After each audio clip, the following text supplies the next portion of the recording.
Mehreen Jan, a student of Class 8 Tulip, feel honored to present my presentation on an inspiring poem, A Nation's Strength, by Ralph Waldo Emerson, which highlights the true foundation of a strong and a prosperous nation. In this session, we will explore the poem, learn about its author, Ralph Waldo Emerson, and understand what the poem truly refers to and the message it conveys about the strength of a nation. Ralph Waldo Emerson was born in 1803 and died in 1882. He was an highly influential American essayist, poet, lecturer, and philosopher.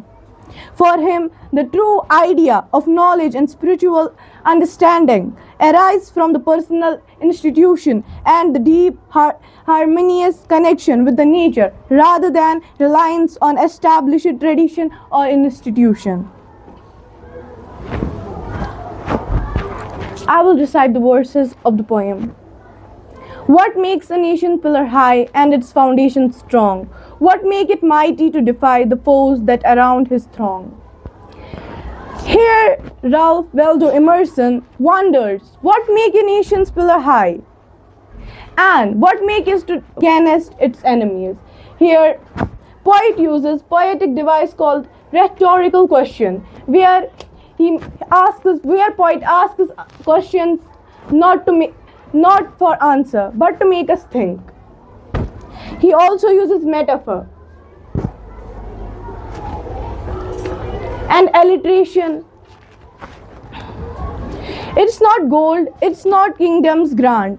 Go down in the battle shock, its shafts are laid on the sinking sand, not on a bending rock.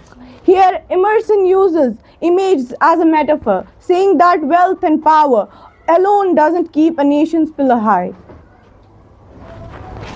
Is its word as the red dust of empires passed away? The blood has turned their stones to rust, their glory to decay. In these lines, Emerson tries to convey us that nation's strength is not in weapons or wars. Even powerful empires fade away with time. The violence and sacrifices of war become meaningless over time. The fame and pride of these empires disappear and forgotten. Here, poet uses poetic devices, rhetorical question, imagery, and metaphor. And is it pride? Ah, that bright crown has seemed to nations sweet, but the god has struck its lustres down in the ashes at his feet. Here poet shows that wars, weapons, and power cannot make a nation strong, because empires rise and fall and their glory fades away. Not gold, but only men can make a people great and strong. Men who for truth and honor's sake stand fast and suffer long. Here poet says, nation's strength lies in honest and courageous people who stands for truth and honor. Here poet uses repetition of men and alliteration, stand and suffer. Men who work while others sleep, who dare while others fly, then they build a nation's pillar deep and lift them to sky. A nation becomes strong and successful because of brave and hardworking people who kept working when others sleep.